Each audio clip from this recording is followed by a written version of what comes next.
I self professor doctor Deepak Singh, allied science specialist. आज एक topic deal कर रहे हैं जो कि बहुत कॉमनेस्ट प्रॉब्लम जिसको बोलते हैं ट्रांजिएंट इस्केमिक अटैक, TIA। यह है क्या?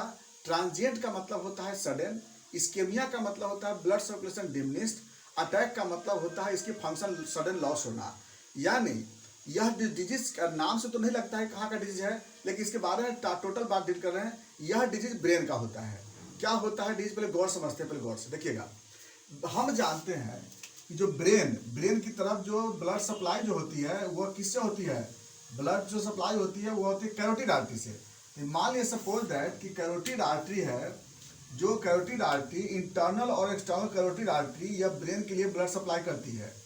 अगर सपोज दैट किसी कारण से ये कैरोटिड आर्टरी से ब्लड सप्लाई किसी कारण से बंद हो गया, अगर किसी कारण से ब्रेन में जितना सप्लाई होना चाहिए था, जितनी उसको डिमांड है, जितना ज़रूरत है, उस हिसाब से ब्लड नहीं गया, दो बात हो सकती है। या तो जितना ज़रूरत है उतना नहीं गया ब्लड, और या तो फिर ब्लड सर्कुलेशन घट गया। दोनों बात हो सकता है, या तो सर्कुलेशन घट गया या डिमांड के अनुसार ब्लड सप्लाई नहीं हुआ।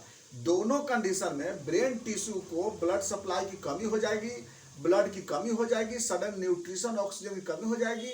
इस कंडीशन से हो जाएगा इस्केमिया, और इसके कारण से ब्रेन का फंक्शन सडन बंद हो जाती है। इस कंडीशन को हम लोग बोलते हैं इस्केमिक अटैक बोलते हैं।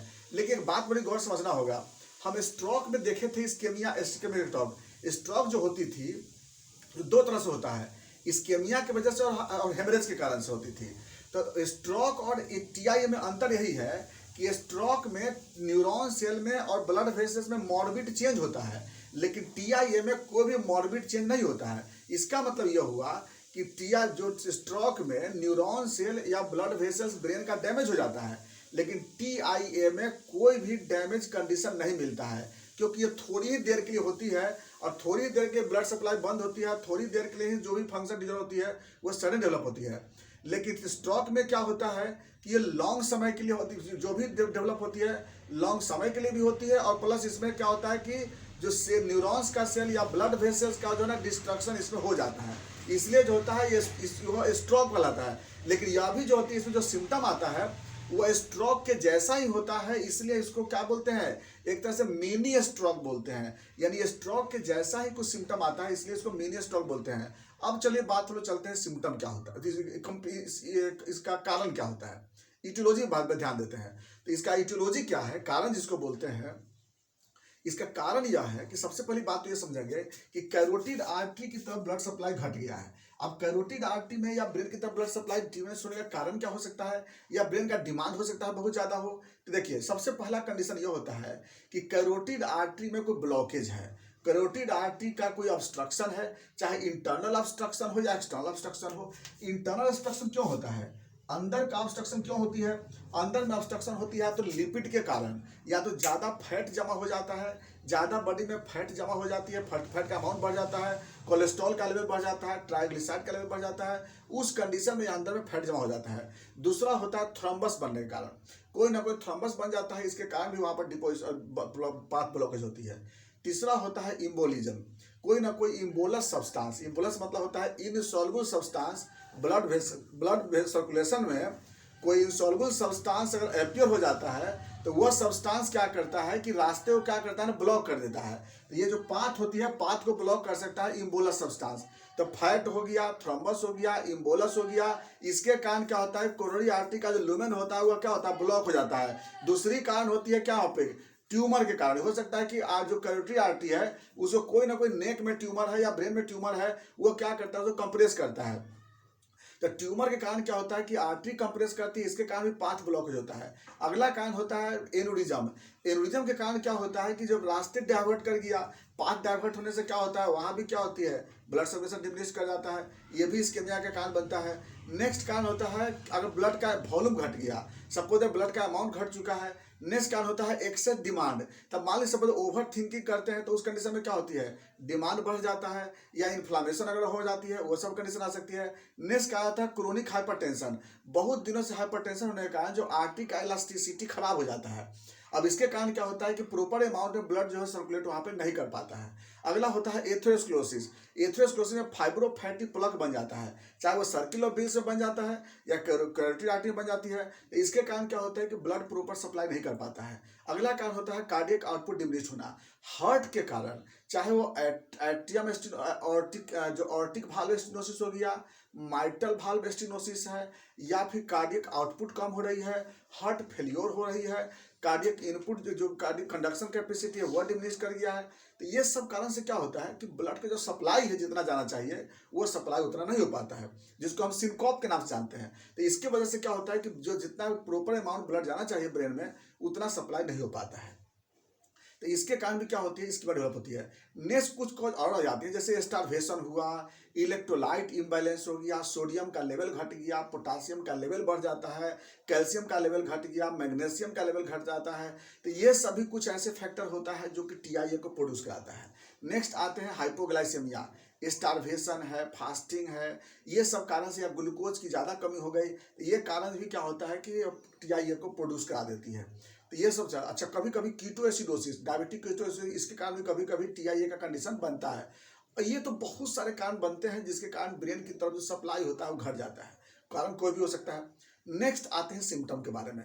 देखिए इसमें जो भी सिम्टम होता है वह सिम्टम 1 मिनट के अंदर ठीक हो जाता है। देखिए अटैक कितना देर के लिए होती है, इस्केमिया कितना देर के लिए होती है, इस्केमिया होती है 10 सेकंड से 5 सेकंड से 10 सेकंड के बीच में। याद रखिएगा इस्केमिया जो होती है 5 to 10 सेकंड के बीच होती है, लेकिन जो अटैक का जो सिम्टम होता है वह 1 मिनट के लिए होती है। यानी 1 मिनट के अंदर जो होता है सिम्टम पेशेंट का ठीक हो जाता है। इसीलिए क्या होता है कि इसमें न्यूरोलॉजिकल डिस्ट्रक्शन या न्यूरोलॉजिकल डैमेज या फिर नर्व का डैमेज ये सब नहीं होता है, ना ही कोई ब्लड वेसल डैमेज होती है।